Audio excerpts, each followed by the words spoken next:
தேவனுடைய மனதையே யார் ஆக்கிரமிச்சிருக்கிறான்னா மனுஷனா. உங்களை நினைக்கிற ஒரு தேவன், உங்களை விசாரிக்கிற ஒரு தேவன். ஆனா அவனுக்கு என்ன இருக்குன்னா, இவன் என்ன பொடி பைய, இவனை என்ன நினைச்சுக்கிட்டு இருக்கீங்க, இவன் ஏமாத்துறோங்கிறான்.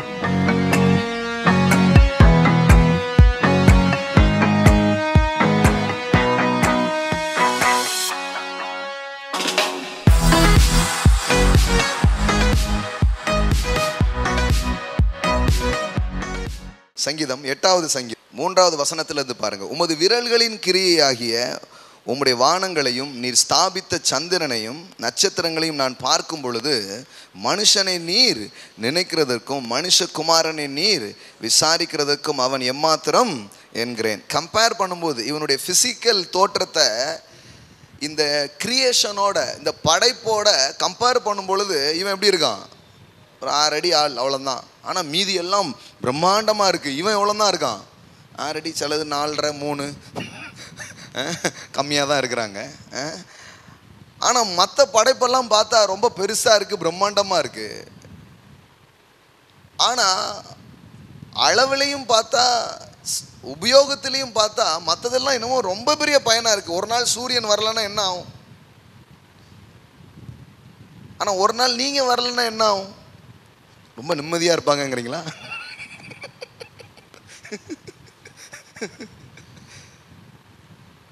இந்த நாட்டுக்காக நான் ஏதாவது பண்ணணும் அப்படின்னா அந்த நாட்டை விட்டே ஓடிடுமா. அதான் நீ இந்த நாட்டுக்கு செய்த நன்மை, இந்த நாட்டின் மக்களுக்கு செய்த நன்மை. இப்போ சில பேர்லாம் இந்த நம்ம இருந்தான்னா இல்லாட்டானா பிரதர் அப்படிங்கிற மாதிரி இருக்கு. எப்படி ஆயிடுச்சு பாருங்க.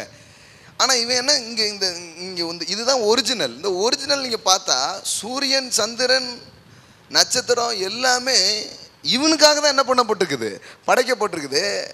இவன் தான் எல்லாத்த விட ரொம்ப முக்கியமானவன். ஆனால் தோற்றத்தில், காரியத்தில் பார்க்கும்போது மற்றதெல்லாம் பிரம்மாண்டமாக தெரியுது. இவனை பார்த்தா எப்படி தெரியுது? கொஞ்சம் சாதாரணமாக தெரியுது. ஆனால் தாவீதுக்கு இதை எழுதுகிற சங்கீதக்காரனுக்கு ஒரு எண்ணம். அது என்ன எண்ணம் பாருங்க. மனுஷனே நீர் நினைக்கிறதற்கும் மனுஷகுமாரனை நீர் விசாரிக்கிறதற்கும் அவன் எம்மாத்திரம் என்கிற அதை கம்பேர் வித் கிரியேஷன். படைப்புகளோடு இவனை கம்பேர் பண்ணும்போது சாதாரணமாக தெரியுறான். ஆனால் உங்கள் மனசும் உங்கள் சிந்தனையும் இவன் மேலேயே இருக்குதே, அது எனக்கு ஆச்சரியமாக இருக்குதுங்கிறான். புரியல நிறைய பேருக்கு. நீங்கள் சூரியனையே பார்த்துட்டு இல்லை, கிரகங்களையே பார்த்துட்டு இல்லை, எதையோ இந்த உலகத்தில் இருக்கிற பிரம்மாண்டமான காரியத்தின் மேலே உங்கள் மனது சிந்தனைலாம் இல்லை. இந்த முட்டுக்கோன் இருக்கான், அப்படியே தெரிஞ்சுட்டு அடையுதான். எதுக்காவது புரோஜனமானே தெரில, சுற்றிட்டே வந்துக்கிட்டே இருக்கான். ஆனால் உங்கள் கண்ணும் பூரா இவன் மேலே இருக்குது, அது என்ன அப்படிங்கிறான். ஹல்லேலூயா. இதான் கரெக்டாக பார்க்கணும். நீங்கள் புரோஜனமாக இருக்கீங்களா இல்லையா, நீங்கள் என்னையாது, அதெல்லாம் ரெண்டாவது. ஆனால் தேவன் உங்களை நினைக்கிறவராக, உங்களை விசாரிக்கிறவராக அவர் இருக்கிறார். ஹல்லேலூயா. எல்லாம் சொல்லுங்கள், என்ன நினைக்கிறாரு, என்னை விசாரிக்கிறார். படித்து காட்டுறான். அவன் என்ன சொல்கிறான்னா, படைப்புகளோட கம்பேர் பண்ணும் பொழுது இவன் எப்படி இருக்கிறான்? ரொம்ப சாதாரணமாக தெரியுதான். ஆனால் நீர் அவனை நினைக்கிறீர், நீர் அவனை விசாரிக்கிறீர். ஆனால் அவன் சாதாரணமாக தான் இருக்கிறான். என்ன இவ்வளவு உங்கள் மனசெல்லாம் அவனாக தான் இருக்கிறான். சில மொழிபெயர்ப்புகளில் இந்த வசனத்தை வாசித்தீங்கன்னா இன்னும் ரொம்ப பிரம்மாண்டமாக இருக்கும். அதாவது தேவனுடைய மனதையே யார் ஆக்கிரமிச்சிருக்கிறான்னா மனுஷனா. நீங்கள் தான் ஆக்கிரமிச்சிருக்கீங்களா? அதாவது நண்பர் சிவகுமார் ஒன்று சொல்லுவார் அடிக்கடி, நமக்குத்தான் இது உலகம், ஆனால் அவருக்கு நாம் தான் உலகம் அப்படின்னு சொல்லுவார். அதான் மாடல் டிரான்ஸ்லேஷன். ஆமென். எல்லாம் சொல்லுங்கள், நமக்கு தான் இது உலகம், ஆனால் அவருடைய உலகம் நீங்கள் தான். ஓ, இது உங்களுக்கு புரிஞ்சுதான்னு தெரில. தேவனுடைய உலகம் சொல்லட்டுமா? You are a theme, you are a theme of God. தேவனுடைய திட்டம், தேவனுடைய நோக்கம், தேவனுடைய மனது சுற்றிக்கிட்டே வருதுன்னா அது உங்கள் மேலே தான் சுற்றிக்கிட்டே வருது. சில விஷயத்தில் நம்ம மனசு திரும்ப திரும்ப அதே யோசிச்சுட்டே இருக்குது பாருங்க. ஏன்? அது நமக்கு ரொம்ப முக்கியம். என்ன, படுக்கும்போது எந்திக்கும் போதும் அதிலேயே சுற்றி சுற்றி வருது மனசு தானா. கடவுள் சொல்கிறாரு, என் மனசும் ஒரு பயலை சுற்றிக்கிட்டே இருக்குது, அவன் சுற்றிக்கிட்டே இருக்கான், ஆனால் நான் அவனை தான் சுற்றி சுற்றி வரேன் அப்படிங்கிறாரு. ஆமென்.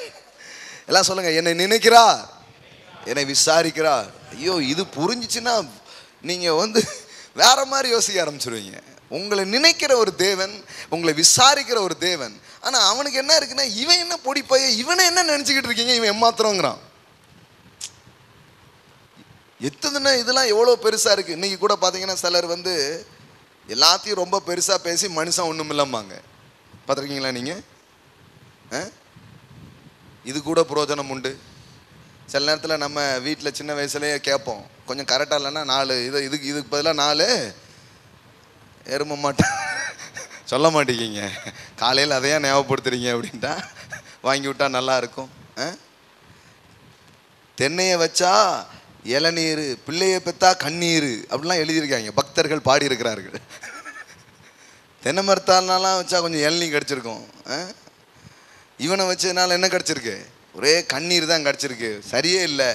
எல்லாத்தையும் மேன்மையாக பேசி எது ரொம்ப குறைவாயிடுது? மனுஷங்கிறது ரொம்ப குறைவாயிடுது. பண்ணுற சேட்டையும் அப்படி இருக்குது இல்லையா?